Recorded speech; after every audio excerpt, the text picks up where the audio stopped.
விமல் வீரவன்சவுக்கு எதிராக கடும் நடவடிக்கை எடுக்கப்படும் என்று சொல்லி அரசாங்க தரப்பில் அறிவிக்கப்பட்டுள்ளது. அதேவேளையில் விமல் வீரவன்ச மனித உரிமை ஆணைக்குழுவுக்கு சென்று அங்கே ஒரு முறைப்பாடு ஒன்றை கொடுத்திருக்கின்றார். என்ன முறைப்பாடு, எது சம்பந்தப்பட்ட முறைப்பாடு என்பது சம்பந்தமாக விரிவாக விளக்கமாக இந்த காணொலியில் பார்க்கலாம்.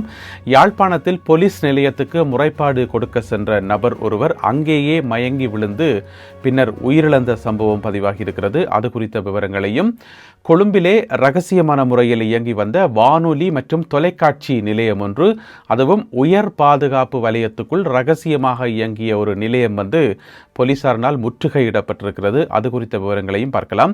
இந்த செய்திகளுடன் மேலும் ஒரு சில செய்திகளும் தகவல்களும் இன்றைய காணொலியில் காத்திருக்கின்றன. அத்துடன் கருத்தோவிய பகுதியில் இன்று 2 கருத்தோவியங்கள் இருக்கின்றன. ஒன்று இந்த இனவாதிகள் இருக்கின்றன தானே, அடிப்படைவாதிகள், இனவாதிகள், இவர்கள் எல்லோரும் சேர்ந்து எப்படி அந்த இனவாத தீயை பற்ற வைக்கிறார்கள் என்பது சம்பந்தப்பட்ட ஒரு கருத்தோவியம். மற்றது விமல் வீரவன்ச விழுந்து கும்பிட்டவர் தான் அன்றைக்கு, அது சம்பந்தப்பட்ட ஒரு கருத்தோவியம் இருக்கிறது. எல்லாவற்றையும் தொகுத்து இந்த காணொலியில் பார்க்கலாம். தமிழடியான் சொந்தங்கள் அனைவருக்கும் வணக்கம். மே மாதம் 20ஆம் தேதி 2026ஆம் ஆண்டு புதன்கிழமை. வாருங்கள் காணொலிக்குள் போகலாம். விமல் வீரவன்சவுக்கு எதிராக கடும் நடவடிக்கை எடுக்கப்படும் என்று சொல்லி அமைச்சர் விஜித ஹேரத் அவர்கள் சொல்லியிருக்கின்றார். உங்கள் எல்லாருக்குமே தெரியும், நேற்று முன்தினம் விமல் வீரவன்ச போர் வீரர்களுக்கு அஞ்சலி செலுத்த போறேன் என்று சொல்லி வெளிக்கிட்டு போலீசாருடைய தடையை மீறி ஓடி போய் பொத்தன்னு விழுந்தொழும்பி பெரிய ஒரு அட்டகாசம் ஒன்று செய்தவர் உங்கள் எல்லாருக்குமே தெரியும். எனவே அது போலீசாரினுடைய நடவடிக்கைகளுக்கு இடையூறு விளைவிக்கப்பட்டதாக கருதி அவர் மீது கடும் நடவடிக்கை எடுக்கப்பட இருக்கிறது என்று சொல்லி அமைச்சர் விஜித ஹேரத் அவர்கள் சொல்லியிருக்கின்றார். அமைச்சரவை முடிவுகளை அறிவிக்கின்ற ஒரு சந்திப்பிலே கலந்து கொண்டு பேசும்போதுதான் இந்த கருத்தை அவர் சொல்லியிருக்கின்றார். அது ஒரு அநாகரிகமான செயல் மட்டுமல்லாது, அதாவது விமல் வீரவன்ச மறிக்க ஓடி போனது ஒரு அநாகரிகமான செயல் மட்டுமல்லாது போலீசாருடைய கட்டளையே மீறியிருக்கின்றார். அதே வேளையில் தன்னை ஒரு பெரிய மாவீரன் போல காட்டிக்கொள்வதற்காக அவர் மேற்கொண்ட நடவடிக்கை தான் இது என்று சொல்லி, எனவே அவருக்கு எதிராக பாரபட்சம் பார்க்காமல் கடும் நடவடிக்கை எடுக்கப்படும் என்று சொல்லி அமைச்சர் விஜித ஹேரத் அவர்கள் சொல்லியிருக்கின்றார். அதே வேளையில் அமைச்சர் விஜித ஹேரத் அவர்கள் இன்னும் ஒரு விஷயத்தை தெளிவுபடுத்தியிருந்தார். என்னென்று சொன்னால், எல்லார் மத்தியிலையும் கேட்கப்பட்ட கேள்வி, எதற்காக நேற்று மஹிந்த ராஜபக்ஷ அழைக்கப்படவில்லை என்று சொல்லி. நேற்று 19ஆம் தேதி தேசிய வீரர்கள் தினம் என்று சொல்லி ஒரு தினம் கொண்டாடப்பட்டது. ஜனாதிபதி அனுரகுமார திசாநாயக்கா அவர்களுடைய தலைமையில் அப்போ அதுக்கு கட்டாயம் மஹிந்த ராஜபக்ஷவை அழைக்கணும் என்று சொல்லி எதிர்க்கட்சிகள் சார்பாக குரல் எழுப்பப்பட்டிருந்தது. ஏன் அவர் அழைக்கப்படையில என்ற கேள்வியும் எழுப்பப்பட்டிருந்தது. அதுக்கு தான் அமைச்சர் விஜித ஹேரத் அவர்கள் ஒரு விளக்கம் சொல்லியிருக்காருன்னு சொன்னால், நாங்கள் இதை பெரிய அளவில் நிறைய அமைச்சர் மேலே கூப்பிட்டு நிறைய விஐபி மேலே கூப்பிட்டெல்லாம் அப்படியெல்லாம் செய்யவே இல்லையே. இதை நாங்கள் எளிமையாக சாதாரணமாக தான் செய்த. நாங்கள் அதில் கலந்து கொண்டாக்களே பார்த்தீங்கன்னு சொன்னால், ஒன்று ஜனாதிபதி, மற்றது பாதுகாப்புத்துறை சம்பந்தப்பட்ட ஒரு சில அமைச்சர்கள், மற்றது இராணுவத்தினரான அதில் கலந்து கொண்டதை தவிர மற்றும்படி இது ஒரு பெரிய எல்லாரையும் கூப்பிட்டு செய்கிற பெரிய ஃபங்க்ஷனாக நாங்கள் இதை செய்யலை, எளிமையாக தான் செய்த நாங்கள் என்று சொல்லி அமைச்சர் விஜித ஹேரத் அவர்கள் ஒரு விளக்கம் ஒன்றை சொல்லியிருக்கின்றார்.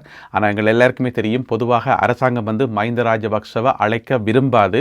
அதில் அழைக்கிறதுல சங்கடம் இருக்குது. இனி ஜனாதிபதி அனுரகுமார திசாநாயக்காவும் மஹிந்த ராஜபக்சவும் பக்கத்தில் நிற்கிறதுல நிறைய சங்கடங்கள் வர இருக்குது. எனவே அதன் காரணமாகத்தான் அவர் அழைக்கப்பட்டிருக்க மாட்டார் என்று சொல்லி பொதுவான ஒரு அபிப்பிராயம் இருக்குது. இருந்தாலும் அமைச்சர் தன்னுடைய பங்குக்கு இந்த ஒரு விளக்கத்தை சொல்லியிருக்கின்றார். அதே வேளையில் முன்னாள் ஜனாதிபதி மஹிந்த ராஜபக்சவும் அவருடைய மகன் நாமல் ராஜபக்சவும் இன்னும் ஒரு இடத்துல அஞ்சலி செலுத்த போயிருந்தார்கள். அப்படி போகைக்குள்ள பார்த்தீங்கன்னு சொன்னால், மஹிந்த ராஜபக்ச நடக்கவே முடியாமல் தள்ளாடி கிட்டத்தட்ட விழுவார போல போய்த்தான் அந்த அஞ்சலிகளை செலுத்தியிருந்தார். இது எல்லா ஊடகங்களையும் இந்த வீடியோ பகிர்ந்து கொள்ளப்பட்டது, பரவலாக பேசப்பட்டது. மஹிந்த ராஜபக்சவுக்கு அந்த அளவுக்கு ஏலாம் இருக்குன்னு சொல்லி, ஏற்கனவே அவருக்கு சில பல வருத்தங்கள் இருக்குது, சில ஆபரேஷன்ஸ் நடந்துன்னு சொல்லி எல்லாம் செய்திகள் வந்தது. இருந்தாலும் அதை பற்றின முழுமையான விவரங்கள் வெளிவரையில். இருந்தாலும் நேற்றைய அந்த நிகழ்வில் அவர் நடக்க முடியாமல் தள்ளாடியதை எல்லா ஊடகங்களும் செய்திகளாக வெளியிட்டிருந்தார்கள். அதே வேளையில் விமல் வீரவன்ச இருக்காரு தானே, அவர் மனித உரிமை ஆணைக்குழுவுக்கு போயிட்டு அங்கே ஒரு முறைப்பாடு ஒன்று கொடுத்துருக்கார். மனித உரிமை ஆணைக்குழுவில் போய் அப்படி என்ன முறைப்பாடு கொடுத்தவர்னு கேட்டிங்கன்னு சொன்னால், தன்னை அஞ்சலி செலுத்த விடையில, போர் வீரர்களுக்கு நான் ஒரு அஞ்சலி செலுத்தி மரியாதை செலுத்த போனான், ஆனால் அதற்கான அனுமதி எனக்கு திறப்படையில், இந்த நாட்டில் ஒரு அஞ்சலி செலுத்தக்கூட உரிமை இல்லையா, இதெல்லாம் மனித உரிமை மீறல் என்று சொல்லி மனித உரிமை ஆணைக்குழுவில் போயிட்டு ஒரு முறைப்பாடு ஒன்றை கொடுத்திருக்கின்றார் விமல் வீரவன்ச. அப்போ நீங்கள் கேட்கக்கூடாது, விமல் வீரவன்சவுக்கும் மனித உரிமைக்கும் ஏதாவது சம்பந்தம் இருக்கான்னு சொல்லி. அது எனக்கும் தெரியாது. இருந்தாலும் இப்படியான ஒரு முறைப்பாட்டை கொடுத்திருக்கின்றார் விமல் வீரவன்ச. யாழ்ப்பாணத்தில் போலீஸ் தலைமையகத்துக்கு விசாரணைக்காக சென்ற நபர் ஒருவர் அங்கேயே மயங்கி விழுந்து உயிரிழந்த சம்பவம் ஒன்று பதிவாகி இருக்கிறது. இந்த சம்பவத்தில் என்ன நடந்திருக்கு சொன்னால், யாழ்ப்பாணம் நாவாந்துறையைச் சேர்ந்த சுரேஷ்குமார் என்று சொல்லப்படுற ஒரு நபர் போலீஸ் ஸ்டேஷனுக்கு ஏதோ பிரச்சனைக்கு விசாரணைக்கு போயிருக்கிறார். அதாவது அவருக்கும் அவருடைய அயல் வீட்டுக்காரருக்கும் காணி ஒழுங்கை சம்பந்தப்பட்ட ஏதோ ஒரு பிரச்சனையாம். எனவே அந்த பிரச்சனை காரணமாக யாழ்ப்பாண போலீஸ் ஸ்டேஷனுடைய ஹெட் குவார்ட்டர்ஸ் இருக்கு தானே, அங்கே தலைமையகத்துக்கு போயிருக்கிறார் விசாரணைக்கு. போன இடத்துல பார்த்தீங்கன்னு சொன்னால் விசாரணைகள் எல்லாம் முடிச்ச பிறகு கதிரையில் இருந்திருக்கிறார். அப்போ கதிரையில் இருந்தபடியே அப்படியே மயங்கி கீழே விழுந்துட்டார். அப்போ உடனடியாக ஆம்புலன்ஸ் வண்டி மூலம் யாழ் போதனா வைத்தியசாலைக்கு எடுத்து செல்லப்பட்டார். அங்கே போன இடத்துல அவர் உயிரிழந்து விட்டதாக அறிவிக்கப்பட்டிருக்கிறது. எனவே போலீஸ் ஸ்டேஷனுக்கு போன ஒருவர் உயிரிழந்தது ஒரு பரபரப்பை உண்டாக்கி இருந்தது. இருந்த போதிலும் கூட அவர் மீது எந்த விதமான தாக்குதலும் மேற்கொள்ளப்படலை. அந்த விசாரணை காரணமாக அவர் உயிரிழக்கல என்றது பிறகு உறுதிப்படுத்தப்பட்டிருக்கிறது. என்ன பிரச்சனை சொன்னால், அவருக்கு ஏதாவது சுகீனம் இருந்திருக்கலாம் அல்லது ஏதாவது பிரச்சனை இருந்திருக்கலாம் தானே. ஆனால் போலீஸ் ஸ்டேஷனுக்குள்ள போன நேரத்தில் அந்த நேரம் பார்த்து மயங்கி விழுவார் என்று சொல்லி யாரும் எதிர்பார்க்கல. அப்போ அது ஒரு பதட்டம் ஆயிட்டுது, இது நடந்துட்டு வரியான்னு சொல்லி. இருந்த போதிலும் கூட அவர் மேலே எந்த விதமான வன்முறைகள் பிரயோகிக்கப்பட்டோ அல்லது தாக்குதல் நடத்தப்பட்டோ அப்படி எந்த சம்பவமும் நடக்கல என்று சொல்லி இப்போ உறுதிப்படுத்தப்பட்டிருக்கிறது. இருந்த போதிலும் கூட இது சம்பந்தப்பட்ட விசாரணை, மரண விசாரணை செய்யத்தான விடும், இது சம்பந்தப்பட்ட விசாரணைகள் இடம்பெற்று வருகின்றன. கொழும்பு ரத்மலானை விமான நிலையத்துக்கு அருகில் ரகசியமான முறையில் இயங்கி வந்த ஒரு வானொலி தொலைக்காட்சி நிலையம் சட்டவிரோதமான முறையில் இயங்கி வந்த வானொலி தொலைக்காட்சி நிலையம் போலீசாரினால் முற்றுகையிடப்பட்டு தீவிர சோதனைக்கு உட்படுத்தப்பட்டு அங்கே இருந்த ஏராளமான பொருட்கள் கைப்பற்றப்பட்டிருக்கின்றன. என்னென்னு சொன்னால், அந்த குறிப்பிட்ட இடத்துல அந்த கடைக்கு ட்ராவல் கம்பெனி என்று சொல்லி போட் வச்சிருக்கிறோம். அதாவது உங்களுக்கு பயண ஏற்பாடுகள் செய்கிறது, சுற்றுலா ஏற்பாடுகள் செய்கிற ஒரு கம்பெனி என்று வைங்களேன். அதுதான் அது வெளியில் போட் போட்டு இயங்கினது. உள்ளுக்குள்ளே போய் பார்த்தா, போலீஸ் போயிட்டு செக் பண்ணி பார்த்தா, உள்ளுக்குள்ளே எக்கச்சக்கமான பொருட்கள் எல்லாம் விலை கூடின பொருட்கள், 50 மில்லியன் ரூபாய் பெறுமதியான பொருட்களாம். எல்லாம் இந்த வானொலி தொலைக்காட்சியோட சம்பந்தப்பட்ட பொருட்கள், ரிசீவர்கள், மற்றது சேட்டலைட்டுகள், இந்த மாதிரியான விஷயங்கள். இதில் என்ன சரிக்கணும்னு சொன்னால், சட்டவிரோதமான முறையில் தொலைக்காட்சி நிகழ்ச்சிகளை டவுன்லோட் பண்ணி அதை உள்நாட்டில் இலங்கையிலையும் வெளிநாட்டுக்கும் ஏற்றுமதி செய்து அந்த மாதிரி இது ஒரு பிஸ்னஸில் ஈடுபட்டிருக்கணும். ஆனால் முழுக்க முழுக்க சட்டவிரோதம். அது ஒரு பக்கம் இருக்க, சட்டவிரோதமான பிஸ்னஸ் ஒரு பக்கம் இருக்க, கொண்டு போயிட்டு இடம் இல்லாமல் ரத்மலான விமான நிலையத்துக்கு பக்கத்தில் அந்த உயர் பாதுகாப்பு வலயத்தில் கொண்டே வச்சிருக்கணும். எனவே இதெல்லாமே இந்த சிக்னலோட சம்பந்தப்பட்ட விஷயங்கள் தானே, அலைவரிசைகளோட சம்பந்தப்பட்ட விஷயம் தானே. அதுலேயும் இந்த ஏர்போர்ட்டுக்கு பக்கத்தில் பார்த்தீங்கன்னு சொன்னால், இந்த அலைவரிசை விஷயங்களை, சிக்னல் விஷயங்களில் சரியான கவனமாக இருப்பினோம். ஏன்னு சொன்னால், அங்கே விமானங்கள் இறங்கி ஏறுறதுலேருந்து சகல செயல்பாடுகளும் இந்த சிக்னலில் தான் டிபெண்டாக இருக்கும். எனவே அப்படியான இடத்துல கொண்டு போயிட்டு இப்படியான பொருட்களை வைக்கலாமா? இல்லையென. எனவே போலீசார் இது சம்பந்தமாக தீவிரமான விசாரணைகளை மேற்கொண்டு வருகின்றார்கள். 2 பேர் கைது செய்யப்பட்டிருக்கின்றார்கள். இதோட சம்பந்தப்பட்டதாக அந்த 2 பேரில் ஒரு ஆள் மாலைதீவு நாட்டைச் சேர்ந்தவர் என்று சொல்லப்படுகிறது. இதை எப்போ கொண்டு வந்தார்கள், எங்கிருந்து கொண்டு வந்தார்கள், எவ்வளோ காலமாக இது இயங்கி கொண்டு வந்தது, இது போன்ற விசாரணைகளை இப்பொழுது போலீசார் முன்னெடுத்து வருகிறார்கள். யாழ்ப்பாணத்தில் தங்கச் சங்கிலியை அறுத்து கொண்டு ஓட்டம் பிடித்த திருடர்கள் மடக்கி பிடிக்கப்பட்ட சம்பவம் ஒன்று பதிவாகி இருக்கிறது. இந்த சம்பவத்தில் என்ன நடந்திருக்குன்னு சொன்னால், யாழ்ப்பாணம் பருத்தித்துறை பகுதியில் பருத்தித்துறை டவுனுக்குள்ளே ஒரு பெண் ஒன்று போயிருக்கிறார்.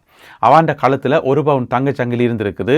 அதை மோட்டார் சைக்கிளில் பின்னாலேயே 2 திருடர்கள் என்ன செய்திக்கணும், அந்த சங்கிலியை அறுத்து கொண்டு பயங்கர வேகத்தில் பறந்திருக்கணும். அது அதிநவீன மோட்டார் சைக்கிளாம், புது மோட்டார் சைக்கிளாம். அப்போ புது மோட்டார் சைக்கிளை வாங்கி களவுக்கு பயன்படுத்துவோம், கொள்ளையடிக்கிறதுக்கு பயன்படுத்துவோம் என்று சொல்லி போட்டு சங்கிலியை மறுத்து கொண்டு எடுத்திருக்கணும் ஓட்டம்.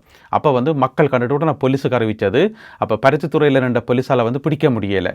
அப்போ பின்னால் துரத்தி கொண்டு போய் பிடிக்க முடியலை. என்ன செய்திருக்கணும் சொன்னால், உடனடியாக எல்லா போலீஸ் ஸ்டேஷனுக்கும் தகவல் பாஸ் பண்ணியாச்சு. அப்போ இவியல் அடிச்சு பிச்சு கொண்டு நெல்லியடி பக்கம் போக அங்கே வச்சு ஆக்களை மடக்கியாச்சு. இப்போ ஆக்களையும் பிடிச்சி உள்ளுக்குள்ளே வச்சு அவர்களுடைய அந்த அதிநவீன மோட்டார் சைக்கிளையும் பறித்து உள்ளுக்க வச்சு சங்கிலியும் திருப்ப மீட்கப்பட்டு இப்போ விசாரணைகள் தொடர்ந்து இடம்பெற்று வருகின்றன. அடுத்ததாக இன்றைய கருத்தோவிய பகுதி. இதில் பார்த்தீங்கன்னு சொன்னால், முதலாவது கருத்தோவியம் ஒரு கடற்கரை உண்டு. அந்த கடற்கரையில் ஒரு தீபம் ஏற்றப்பட்டிருக்கிறது. அந்த தீபத்துக்கு மேலே நிறைய பூமாலைகள் எல்லாம் போடப்பட்டிருக்கிறது. மேலே ஒரு நெருப்பொண்டு எரியுது. அந்த நெருப்புக்குள்ளே பார்த்தீங்கன்னு சொன்னால், நிறைய பேர், பெரியவர்கள், சிறியவர்கள், குழந்தைகள் என்று சொல்லி நிறைய பேருடைய உருவங்கள் தெரியுது. அதாவது போரில் கொல்லப்பட்ட பொதுமக்கள். இதனுடைய அர்த்தம் என்ன சொன்னால், பொதுமக்களுக்கு, அப்பாவி பொதுமக்களுக்கு அஞ்சலி செலுத்தப்படுது. அப்போ கடற்கரை தானே. அப்போ இதில் முள்ளிவாய்க்கால் என்று சொல்லி எழுதையில, ஆனால் இது முள்ளிவாய்க்கால் தான். ஏன்னு சொன்னால், முள்ளிவாய்க்கால் கடற்கரையை தான் இது குறிக்குது. ஒரு சிங்கள ஓவியர் ஒரு ஆள் வரைந்த கருத்தோவியம். அதை வந்து ஒரு பக்கம் பார்த்தீங்கன்னு சொன்னால் பிமல் வீரவன்ச, மற்ற பக்கம் பார்த்தீங்கன்னு சொன்னால் ஞானசார தேரர், அங்கால இன்னும் ஒரு ஆள் நிற்கிறார், யாருன்னு தெரியல அவர். இந்த 3 பேரும் சேர்ந்து அதை ஊதி அணைக்கணும் அந்த தீயை வந்து. அவைக்கு என்ன பிரச்சனை? அவைக்கு வந்து இதில் இறந்த பொதுமக்களுக்கு வந்து அஞ்சலி செலுத்துறதுல அவைக்கு என்ன பிரச்சனை விளங்கையில். எனவே வந்து ஊதி ஊதி அதை அணைக்கலாம் என்று பார்க்கணும். இதை வந்து ஒரு சிங்கள ஓவியர் ஒருவர் வரைந்திருக்கிறார்.